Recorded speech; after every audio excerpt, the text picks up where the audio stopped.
Good evening traders. So, అందరూ ఎలా ఉన్నారండి? బాగున్నారా? సో, 1 వీక్ నుంచి వీడియో చేయట్లేదండి. సో, నేను అవైలబుల్ లేను. ఔట్ ఆఫ్ స్టేషన్‌లో ఉన్నాను. సో, ఇంకో 1 వీక్ పడతది నాకు వీడియో చేయనీకి. సో, మీ అందరి కోసం ఒక వీడియో చేద్దామని ఈరోజు కొంచెం వీలు చూసుకొని చేస్తున్నానండి. సో, మీ అందరి సపోర్ట్ ఉంటదనుకుంటున్నాను. ఓకేనండి. సో, రేపటి అనాలిసిస్ గురించి మనం మాట్లాడుకుందాం ఈరోజు. సో, మార్కెట్ ఏ ఏ విధమైన మూవ్‌మెంట్ ఉంటది?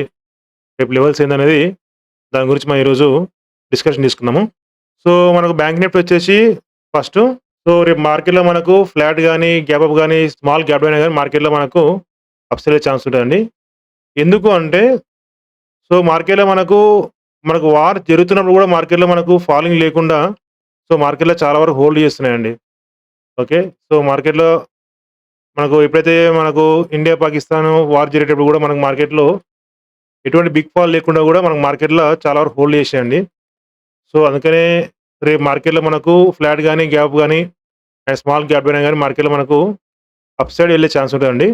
లేదు మనకు గ్యాప్ డౌన్ అయిన తర్వాత కూడా మార్కెట్‌లో మనకు సెల్లింగ్ రావాలనుకుంటే, ఆ గ్యాప్ డౌన్ ఎలా ఉండాలంటే మనకు హెవీ గ్యాప్ డౌన్ అవ్వాలండి. హెవీ గ్యాప్ డౌన్ అంటే మనకు 58,000 కింద మనకు గ్యాప్ డౌన్ అయిన తర్వాతకి మార్కెట్‌లో మనకు మంచి స్ట్రాంగ్ క్యాండిల్ పడిందంటే, దాని లో లెవెల్ నుంచి మనకి ఏమైనా సెల్లింగ్ వస్తే తప్ప, డైరెక్ట్ మనకు ఫ్లాట్ గాని, స్మాల్ గ్యాప్ డౌన్ అయితే మనకి ఇంత మూవ్‌మెంట్ రాదండి. ఎందుకంటే మార్కెట్ ఇక్కడ ఆల్రెడీ ఎవరైతే ఇక బై చేశారో వాళ్ళందరూ ఎస్ఎల్ హిట్ అయిపోయింది.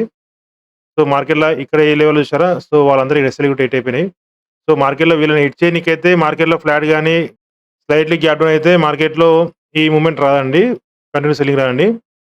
అందుకని మనకు ఖచ్చితంగా మనకు 55,000 కింద గ్యాప్ డౌన్ అయ్యి రెడ్ క్యాండిల్ క్లోజ్ అయిన తర్వాతకి మార్కెట్‌లో మనకేమన్నా దాని బిలో మనకు సెల్లింగ్ ఉంటది తప్ప, డైరెక్ట్ మనకు కంటిన్యూ సెల్లింగ్ ఉంటదయితే నాకు అనిపించట్లేదండి. ఓకే. రేపు మనకు ఒకవేళ హెవీ గ్యాప్ అప్ అయ్యి మనం అనుకున్న లెవెల్ రీచ్ అయ్యాయంటే మాత్రం మార్కెట్‌లో వెయిట్ చేయండి. ఎందుకంటే ఏది జరగాలో అది రీచ్ అయిందంటే మన గ్యాప్ అప్‌లో మార్కెట్‌లో మనకిక్కడ కన్సల్టేషన్ అయ్యే ఛాన్స్ ఉంటదండి. ఓకే. మనకు ఈ రేంజ్ బౌండ్‌లో మనకు ఎక్కడ ఓపెన్ అయినా గాని మనకు మార్కెట్ కిందకి వచ్చినా గాని మళ్ళీ అప్స్ అయ్యే ఛాన్సే ఉంటదండి. ఓకే. ఎందుకంటే మనకు ఈ మూవ్‌మెంట్ ఏదైతే ఉంటదో మార్కెట్‌లో మనకు బిగ్ ప్లేయర్సే అనుకోవచ్చు. అప్పుడు మనకు అప్‌సైడ్ ఎస్ఎల్స్ అవైలబుల్ అయ్యేవాడికి సెల్లర్స్‌కి వాళ్ళు క్రియేట్ చేసి మళ్ళీ అప్‌సైడ్ అయ్యే ఛాన్స్ ఉంటదండి. మళ్ళొకసారి ఎక్స్‌ప్లెయిన్ చేస్తాను మీకు. ఫ్లాట్ గాని, గ్యాప్ గాని, స్మాల్ గ్యాప్ గాని మార్కెట్‌లో మనకు రేపు బయింగ్ సైడ్ ఉండే ఛాన్స్ ఉంటదండి. ఓకే. హెవీ గ్యాప్ డౌన్ అయ్యి 55,000 కింద మనకు క్లోజ్ అయింది మార్కెట్ హోల్డ్ చేసిందంటే, మార్కెట్ దాని బిలో ఏమన్నా సెల్లింగ్ ఉండే ఛాన్స్ ఉంటదండి. ఓకే. రేపు మనకు బ్యాంక్ నిఫ్టీ లెవెల్స్ వచ్చేసి 55,500 అండ్ నెక్స్ట్ వచ్చేసి 55,700 అండ్ థర్డ్ వచ్చేసి 55,890 అండి. ఓకే. మనకు హెవీ గ్యాప్ అప్ అయిందంటే మాత్రం మార్కెట్‌లో మనకు 56,000 వరకు ఎళ్ళే ఛాన్స్ ఉంటదండి. హెవీ గ్యాప్ అప్ అయితే మార్కెట్‌లో వెయిట్ చేయండి. ఎక్కువ ఎస్ఎల్స్ అవైలబుల్ అయ్యేటికి అప్ సైడ్ మళ్ళీ సెల్లర్స్ యాక్టివేట్ అయిన తర్వాత మళ్ళీ అప్ సైడ్ అయ్యే ఛాన్స్ ఉంటది. ఓకే. అండ్ సపోర్ట్ లెవెల్ వచ్చేసి మనకు 58,200 అండ్ నెక్స్ట్ వచ్చేసి 55,000 అండ్ థర్డ్ వచ్చేసి 54,750 అండి. ఓకే. నెక్స్ట్ మనం నిఫ్టీకెళ్ళిపోదాం. నిఫ్టీ కూడా సేమ్ అండి. ఫ్లాట్ గాని, గ్యాప్ గాని, స్మాల్ గ్యాప్ గాని మార్కెట్‌లో మనకు రేపు అప్ సైడ్ ఎళ్ళే ఛాన్స్ ఉంటదండి. ఓకే.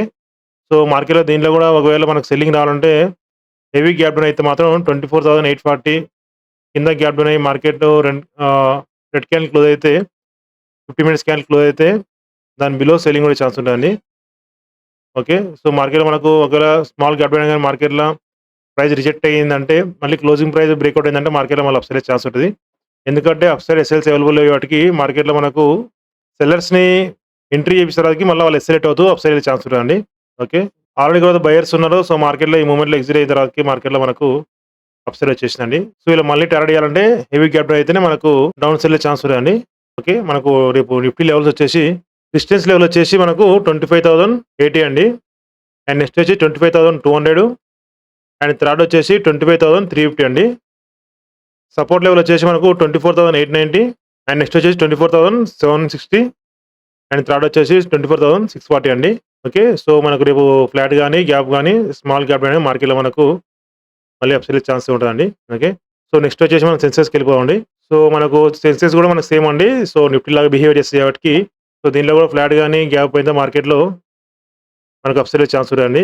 స్మాల్ గ్యాప్ అయినా మార్కెట్‌లో వెయిట్ చేయండి. మళ్ళీ క్లోజింగ్ ప్రైస్ బ్రేక్‌ఔట్ ఇచ్చిందంటే మళ్ళీ మార్కెట్‌లో మనకు అప్ సైడ్ ఛాన్స్ ఉంటది. ఓకే. అండ్ కంటిన్యూస్ సెల్లింగ్ వల్ల మాత్రం మనకు 81,580 బ్రేక్ డౌన్ అయితేనే మార్కెట్‌లో మనకేమైనా సెల్లింగ్ ఉండే ఛాన్స్ ఉంటాయండి. సో, హెవీ గ్యాప్ అయిందంటే మాత్రం మార్కెట్‌లో వెయిట్ చేయండి. సెల్లర్స్‌ని యాడ్ చేసే వరకు మళ్ళీ అప్ సైడ్ ఛాన్స్ ఉంటది తప్ప కంటిన్యూగా వెళ్ళే ఛాన్స్ ఉండదు. ఎందుకంటే అప్‌సైడ్ ఎస్ఎల్స్ అవైలబుల్ లేవు కాబట్టి స్మాల్ ప్రాఫిట్ బుకింగ్ జరిగిన తర్వాత మళ్ళీ మార్కెట్‌లోనే అప్‌సైడ్ వెళ్ళే ఛాన్స్ ఉంటదండి. సో, ఎందుకంటే మన లెవెల్స్ ఏందంటే ఫస్టే రీచ్ అయిపోయారంటే గ్యాప్‌లో మనం వెయిట్ చేస్తే బెటరు. సో, మనకు స్లైట్‌లీ గ్యాప్ అయిందంటే మనకు మార్కెట్‌లో మంచి మూవ్‌మెంట్ ఉండే ఛాన్స్ ఉంటాయండి. సో, రేపు మనం సెన్సెక్స్ లెవెల్ వచ్చేసి ఫస్ట్ రెసిస్టెన్స్ వచ్చేసి మనకు 82,500 అండ్ నెక్స్ట్ వచ్చేసి 82,950 ఆర్ 83,000 అండ్ నెక్స్ట్ వచ్చేసి 83,360 అండి. ఓకే. సపోర్ట్ లెవెల్ వచ్చేసి మనకు 82,000 అండ్ నెక్స్ట్ వచ్చేసి 81,580 అండ్ థర్డ్ వచ్చేసి 81,200 అండి. సో, చిన్న రిక్వెస్ట్ అండి. సో, ఎవరైనా ట్రేడ్ చేస్తే మాత్రం ప్లీజ్ స్టాప్ లాస్ మెయింటైన్ చేయండి. సో, మార్కెట్‌లో మనకు ఈ 1 వీక్ నుంచి చాలా వాలటాలిటీ ఉంది. సో, నేను ట్రేడ్ చేయకుండా చూస్తున్నాను. సో, చాలామంది లాస్ అయ్యే ఛాన్స్ ఎక్కువ ఉంటది కాబట్టి మాక్సిమం స్టాప్ లాస్ పెట్టుకొని ట్రేడ్ చేయండి. వాలటాలిటీ ఉన్నా లేకున్నా మాత్రం మనం స్టాప్ లాస్ అలవాటు చేసుకుంటేనే బెటర్ అండి. ఎందుకంటే మన ట్రేడింగ్ అనేది వన్ డే జర్నీ కాదండి. మన లాంగ్ జర్నీ కాబట్టి మనం లాంగ్ జర్నీ చేయాలంటే మనకు స్టాప్ లాస్ పెట్టుకొని మనం ఎంతైతే రిస్క్ తీసుకోవాలో అంతే రిస్క్ తీసుకొని ఎగ్జిట్ అయ్యేది బెటర్ అండి. సో, రివార్డ్ కూడా మనకు 1:2 ఉంటే బెటరు. సో, అప్పుడైతే మన మార్కెట్‌లో మనం గెయిన్ అవ్వగలుగుతాం.